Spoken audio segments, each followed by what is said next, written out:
You're listening to the Talking Walls fans' reactions for the 24-25 Premier League season. Well, what can you say about that performance? Absolutely dreadful. From the first minute, really. Totti giving away the first penalty.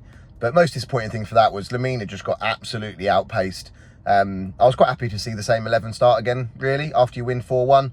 Shouldn't really change a winning team, in my opinion. But playing that higher line right at the start of the game, when you know their striker is miles quicker than Lamina. I mean, Lamina was nowhere near him by the time Totti eventually puts a challenge in. I didn't really see it. I don't know if it's a penalty or not. I presume it was. But yeah, just really poor start to the game. But we then respond quickly. Kuna picking up the ball, out to Bellegarde. Good ball in, to be fair. I thought he had a poor game again, Bellegarde, today. But that was a really, really good ball in. And Larsson does what all good centre forwards do. Gets across his man well and heads it in the back of the net. And at 1-1, you're thinking, good. Right, we had a bad start. Pulled it back. Let's make something happen now. But at no point during that game today did we have any control at all. It's another, just every time Bournemouth got the ball, they looked like they were going to score. And the second goal, I thought Andre blocked it and it's flown in the top corner. Third goal for Bournemouth, shambles. What is Sarr doing? How he's decided, wow, it's just to dally on the ball so long. And he didn't even know the guy was there. When you see the replay in the ground from the VAR, I mean, how the referee needed it to go to VAR, I'm not sure, but he's just kicked him. You know, all that Bournemouth player's got to do is get a touch on the ball, and Sarr just kicks him, and it's poor. It's really, really poor. He's got to know that man is coming. He's got to be aware of his surroundings. And then we go in at half time, 3-1 down, which is just awful. Not quite sure what the fans in the crowd decided to say to Sarr at half time in the South Bank, but I thought he was going to jump in there and start throwing punches. They both had to be separated by the stewards, and then come back out second half, and he's made one change, bringing Dawson in at centre half, who had an absolute shocker the whole second half. He was terrible, which is very unlike him, to be fair, but he was awful. But he makes one change. Lamina somehow stays at centre half despite having an absolute shocker. Aït-Nouri then is put from left back to right wing. Totti's then at left back despite being an actual centre half, when we've got Lamina playing there, who's not a centre half, and the whole thing was just ridiculous. But it didn't get any better, to be honest. It's just awful. Good bit of play for our second goal. Larsson took it well again. Another good finish, and no wonder he was on the floor, collapsed, when Dawson then, no more than 30 seconds later, decides, I know what I'll do. I'll just aimlessly pump the ball back to Sarr. And I think that's where a lot of the frustration came from today. The play was so slow. And I have to say, really, Gary O'Neill was, as well as we've done the last couple of games, tactically inept today. Completely out of thought, had no idea what he was doing. And at the end of the game, just chucking on as many forwards as he possibly could. Never works. We're trying to play the ball out from the back still, really, really slowly, with only João Gomez in the central midfield. And it just doesn't work. It's just clueless. But yeah, wouldn't be disappointed if he went out, if he got sacked today, if I'm completely honest. As good as the last two games were, today just really wasn't good enough. So it's finished Wolverhampton 1, just 2, Bournemouth 4. Sam jumping on the channel again to give you a quick insight based on what happened in the game. I'm just getting straight into it. I think basically, to start with, that's an example of how to lose a game of football before it's even started, really, with his team selection. And Gary O'Neill got it completely wrong, I think, at the back. And then from there, we're constantly chasing ourselves, and that always happens if you get a team selection wrong. This morning, I was at the breakfast table at 10 o'clock, and I was looking with a bottle of tomato sauce and 3 mugs. I explained to my dad, basically, this is what's going to happen if Mina plays here with Totti. Mina's going to get caught under the ball. Totti's going to have to run in behind, try and cover, and then Totti's going to have to make a decision. In the first 30th minute of the game, that's exactly what happened. Mina got caught under the ball. Totti had to run in behind and make a decision. You knew exactly what was going to happen before the game started, and Gary O'Neill still picked that formation. I'm not a professional manager. I've got a couple of coaching badges and a degree in coaching, and even I know, and I've never played the game at the highest level, and I know exactly what was going to happen when that back line was going to be started today. And it's so frustrating that we were just throwing that away for Bournemouth, and it happened time and time again. The midfield were exposed. Andre, really poor, struggled to get into the game. Potentially a fault for the second goal, done over with the ball went past him way too easy in the middle of the park, and they got an overload on the left-hand side and scored from it. Sarr at the back, how many times we've seen this so far in his Wolves career? Too long on the ball, had absolute A's to clear the ball, took too long on it, went to clear it, and obviously took away and gave away a penalty. It's just like, and another one from the goal kicks. I don't know what's going on with them.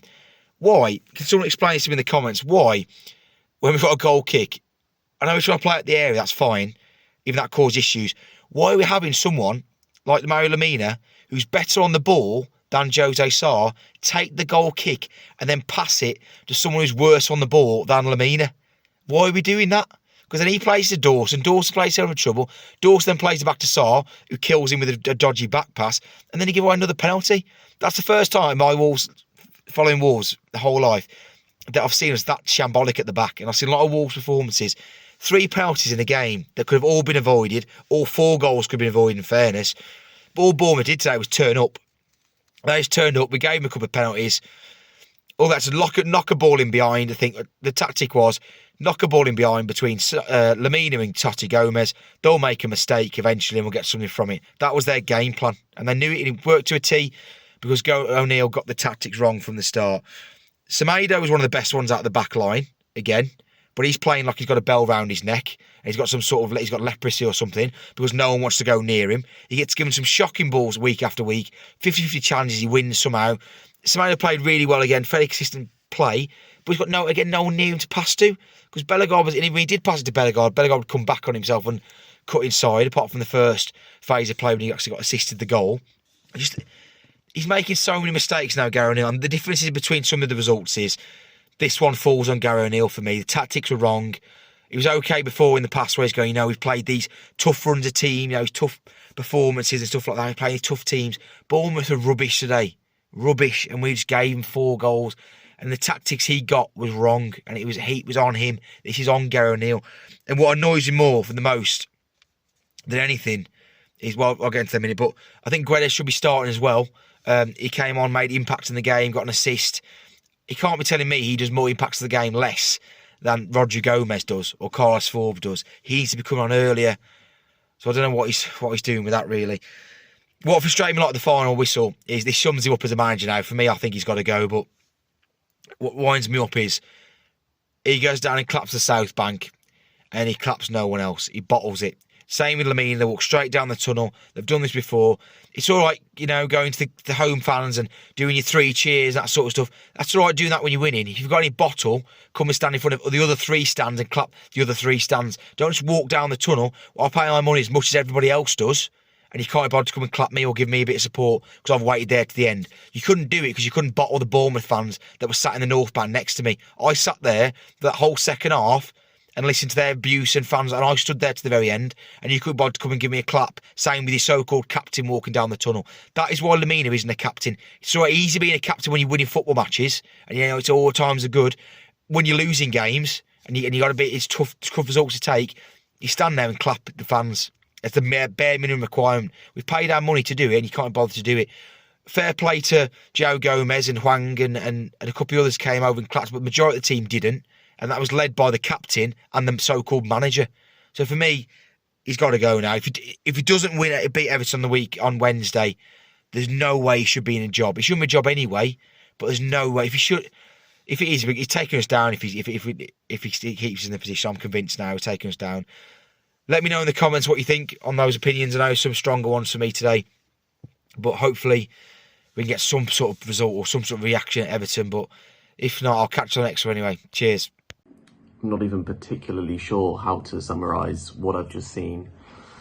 But what I do know is not all of the loss today can be blamed on Gary O'Neill. What I saw from the players today was nothing short of an absolute embarrassment. 0 effort throughout the entirety of the game. Even 2 goals down, the players are not moving, not making themselves available, scared of the ball, wanting to hide as much as physically possible from any sort of responsibility. The defence is looking at each other. Some of it is coaching. We do look disorganised. It does look like the players out there don't really know what they're meant to be doing in certain situations. But at the end of the day, Gary O'Neill and his tactics and his coaching staff cannot account for professional footballers, international footballers, being able to not control the ball and pass the ball at a simple level. And it's embarrassing at home to be out-fought by a team that's missing 2, 3, 4 of their best players. I mean, Bournemouth showed up with basically their B team and a £70 million striker who's been fouled 3 times in the box and won 3 penalties.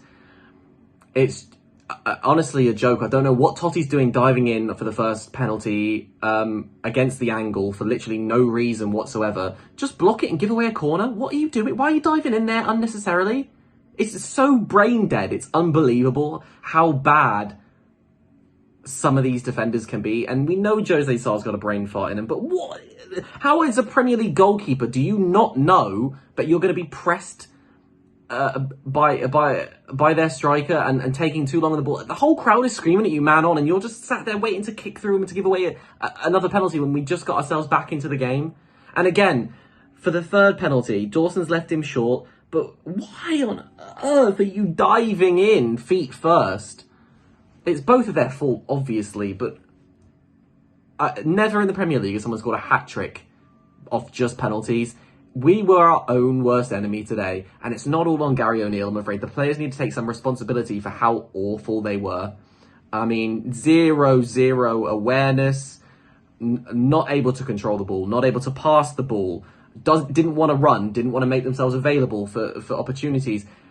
I mean, we spent the whole week talking about how Cunha might be world-class and the most informed player in the Premier League, and he was invisible today. On multiple occasions, he picks up the ball, and instead of passing the ball, he just turns into trouble and loses it for no reason. He's trying to play hero ball because he thinks he's better than everybody else today, when really he could just pass the ball.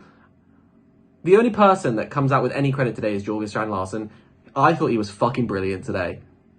Honestly, what a performance, and he deserved way more. After the third penalty, he's just laying face down on the ground on the halfway line because he's the only one fighting and giving everything. Honestly, it's shocking. Shocking. The midfield today, really, really poor. Andre's supposed to be a Brazilian international, and he's given the ball away on multiple occasions and can't pass it like 10 yards. It's not good enough for me, I'm afraid. But this is not the game where I'd say Gary O'Neill has to go, because how can he account for 3 individual mistakes like that give away the penalties? And without the penalties, obviously, we're in a much better position to get something from the game. It blows my mind. I'm honestly a little speechless. It's a shambolic performance, and it needs to be put right immediately, and I need to see more effort. Unbelievable. It's back to reality for Wolverhampton Wanderers today as we lose 4-2 at home to Iraiola's Bournemouth. Yeah, tough one today. Really, really tough one. It's one of those ones where you could put blame on both Gary O'Neill and the players. More so the players, I think, today more than anything. But we'll start with the lineup. Went unchanged, I believe, from the Fulham game, which also meant that Lamina, again, as a makeshift centre-back. Now, usually people say, don't change if it's not broke, don't fix it. Whether that applies to football, I don't really know, as today Bournemouth's press had us in all sorts of bother. Bournemouth's press forced mistakes, and we were also making unforced errors as well, galore. That first 10 or 15 minutes was as bad as I've ever seen us defensively. It was just a car crash from minute 1, literally minute 1, to about minute 15, where we managed to get a bit of a foothold in the game. But yeah, terrible mistakes all over the pitch. First penalty, Totti, don't know why he's going to ground there. He's stronger than Evan Nilsson, who also ran as ragged today. So yeah, he played well.